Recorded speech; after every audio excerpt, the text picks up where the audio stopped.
প্রধান উপদেষ্টা অধ্যাপক ডক্টর মোহাম্মদ ইউনূস বলেছেন, আমরা এমন এক বিশ্বে বাস করি যেখানে যুদ্ধের প্রস্তুতি না রাখাটা আত্মঘাতী। তবে অনেকের মতো আমিও যুদ্ধবিরোধী মানুষ। তিনি বলেন, পৃথিবীতে যুদ্ধ হোক এটা কামনা করি না, যুদ্ধ প্রস্তুতি অনেক সময় যুদ্ধের দিকে নিয়ে যায়। কাজেই যুদ্ধ প্রস্তুতি নিয়েও একটা আপত্তি। কিন্তু এমন বিশ্বে আমরা বাস করি, প্রতিনিয়ত যুদ্ধের হুমকি আমাদের ঘিরে থাকে, তো সেখানে প্রস্তুতি না নিয়ে থাকাটা অসম্ভব হয়ে পড়ে।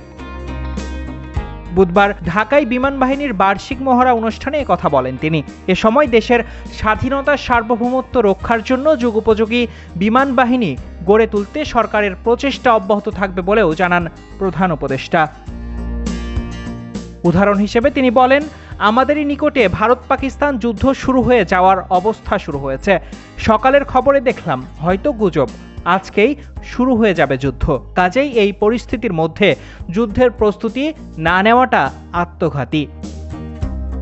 প্রস্তুতি নিতে হলে আধা-আধি প্রস্তুতির কোনো জায়গা নেই মন্তব্য করে উপদেষ্টা বলেন, এটা এমন এক পরিস্থিতি, জয়ই একমাত্র অপশন, পরাজয় এখানে কোনো অপশন হতে পারে না। কাজেই আমরা প্রস্তুতি কত উচ্চ পর্যায়ে নিতে পারি তার চেষ্টা থাকতেই হবে।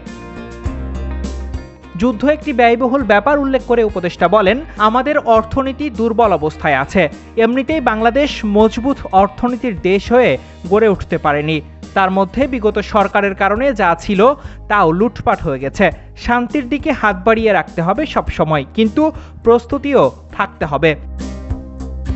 বিমান বাহিনীর মহড়া দেখে খুব ভালো লেগেছে উল্লেখ করে তিনি বলেন, এগুলো আমরা সিনেমাতে দেখি, বাস্তবে দেখার খুব একটা সুযোগ হয় না। আজ আপনাদের কারণে সেটা বাস্তবে দেখলাম। সার্বিক পরিস্থিতি সম্পর্কে মূল্যায়নে ডক্টর ইউনূস বলেন, এতে আমাদের সাহস বাড়ে।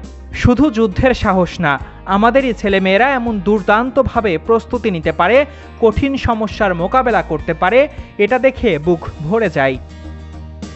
Desk report, news now 24।